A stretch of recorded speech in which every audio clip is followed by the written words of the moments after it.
Daddy continues his trip overseas, and America watches as his kids say the darndest things. This is just another day. Donald Trump has spent the last couple of days traveling across the Middle East, engaging in the standard norms set by previous sitting presidents. You know, the ones where they just go gaga for everybody else's bling. When you land and you see Saudi Arabia and you see UAE and you see Qatar and you see all this, and they have these brand new Boeing 747s mostly. This room is the real deal. That's called white marble. It's very hard to buy. Believe me, I know very well, because you try to buy it, you can't buy it. What a shock that Trump is drawn to the beauty of white marble. This dude even DEI's interior design. But just as President Me Love Shiny Thing was busy overseas, back home, his cabinet was, well, not so much making Dad proud, but saying things into microphones. With all the delays at Newark, my wife had to do an event, and she was in the city of New York, and so I did. I moved her from Newark to LaGuardia, not for safety, but because I needed her flight to fly. She had to get there. Oh, your wife had to get somewhere. Phew. For a second, I thought the spouse of the Secretary of Transportation was getting special travel privileges during an airport crisis to avoid the same fate as every other American hoping to make it to their destination on time. But unlike Sean Duffy's wife, those people don't have to be anywhere. But Secretary Duffy wasn't the only person today who was confident enough to broadcast the idea of rules for thee, but not for me. Today, Robert F. Kennedy, aka the Michael Phelps of swimming in E. coli-infested waters, testified before Congress to defend the recently proposed cuts to Medicaid. My understanding is that the private rehab facility, like the one that you went to, would cost in today's dollar for that same treatment over $286,000 out of pocket, just for addiction treatment that I think we can all agree, Republican and Democrat, is absolutely necessary to make sure that we're keeping our communities safe. I bring this up because there are, Congressman, there are many really gold star rehabs that do it for a tiny fraction, like $20,000 to $40,000 a month. there you go. I bring this up because in my community, the average salary is $40,000. This might shock you, but I do fear that a Kennedy seems to be just a tad bit out of touch. RFK is saying that the average American on Medicaid who needs to go to rehab won't be hurt by cuts to their program because there are amazing facilities available at the low, low price of $40,000 a month. That's like saying, I don't know why everybody is whining about the water in Flint, Michigan when bottles of Dom Perignon are readily available to quench their thirst. Today's hearing with RFK was just moment after moment of the head of Health and Human Services showcasing why he's unfit to lead the department. Can you name, sir, which office the Safe to Sleep campaign operates out of? The which campaign? Well, that's the one that the senator just asked you about 2 minutes ago that prevents babies from dying in their sleep. Oof, most depressing game of trivia ever. It's ACF. No, actually, it's in Health and Human Services. Yeah. And I think, and again, No, they're all within Health and Human Services, but the subdivision is ACF. no, actually, the name of the office. Administration of Children and Families. No, let me tell you what it is. The National Institute of Child Health and Human Development. Look, the man hasn't been in the gig that long. There's tons of different departments and divisions.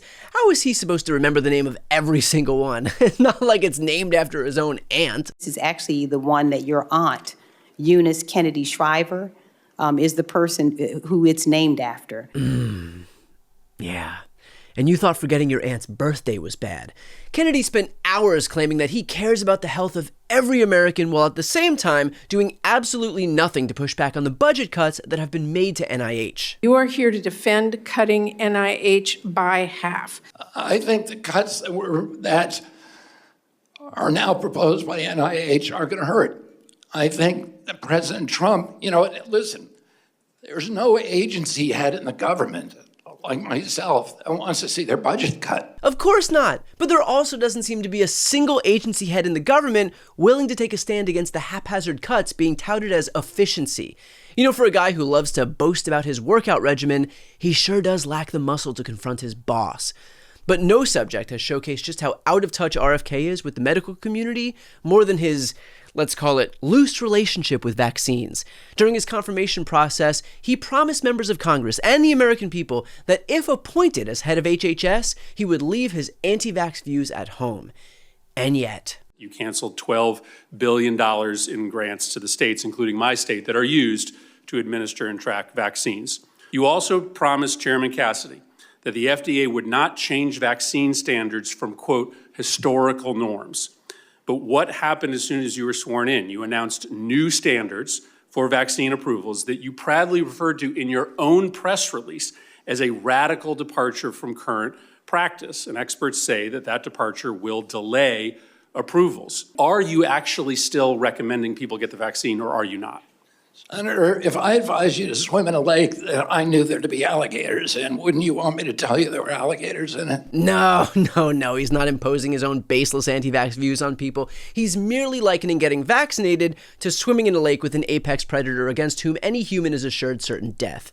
You gotta love, too, that the first analogy he could conjure up had to do with swimming in dangerous lakes, when this weekend he saw signs that said no swimming due to bacteria-filled waters and had one word in response: cannonball! Yes, Robert F. Kennedy really hates waste unless he happens to be swimming in it. And while RFK may likely be suffering from actual diarrhea, Kristi Noem showed up on Capitol Hill today with a different kind of diarrhea of the mouth. Madam Secretary, you agree that the letters MS and the number 13 in Times Roman numeral font, that they are doctored on this photo, right? Congressman Abrego Garcia. No, I'm just asking about this photo. It wasn't based off of tattoos. It was based off an entire case. And I'll accept that case against him. for the purpose of this question. You agree, though, that this is doctored. Is that right? The same protocols that are Madam applied Secretary, to every I want you to have credibility. Looking for Kristi Noem to have credibility is almost as futile as going through Matt Gaetz's text to find women old enough to vote. That was Democratic Congressman Eric Swalwell, who continued pressing Noem on her parade of bullshit. Madam Secretary, I have a 7-year-old, a 6-year-old, and a 3-year-old. I have a bullshit detector. I'm just asking you, is this doctored or not doctored? Sir, the protocols in the case built against Can you Abrego answer the Garcia question? were exactly the same. Madam Secretary, I don't have any knowledge as to that photo you're pointing to. I can't get over how none of these people understand Photoshop. As far as Kristi Noem is concerned, this is completely real.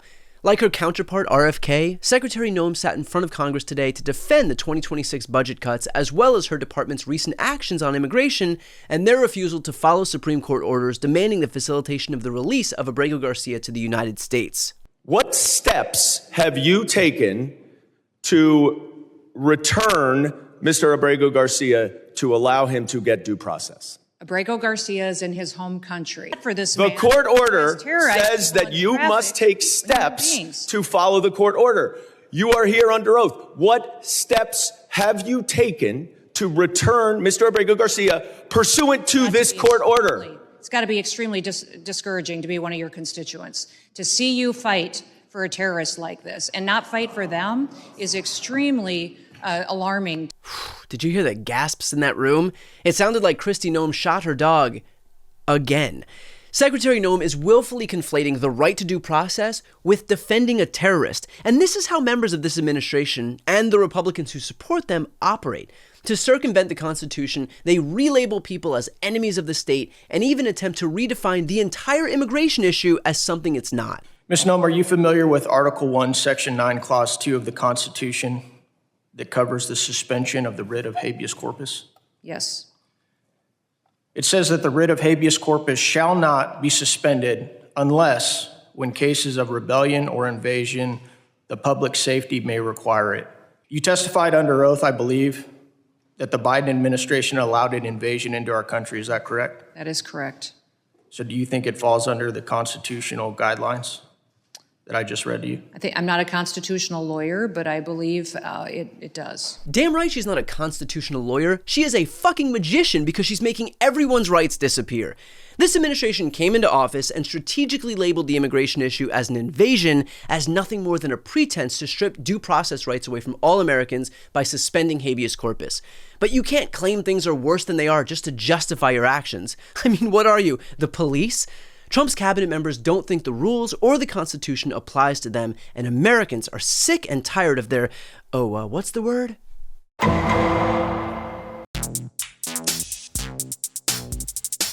Before you go, if you enjoyed this content and you want to see more and support independent media, please subscribe to this channel. The subscribe button will be right here on the screen.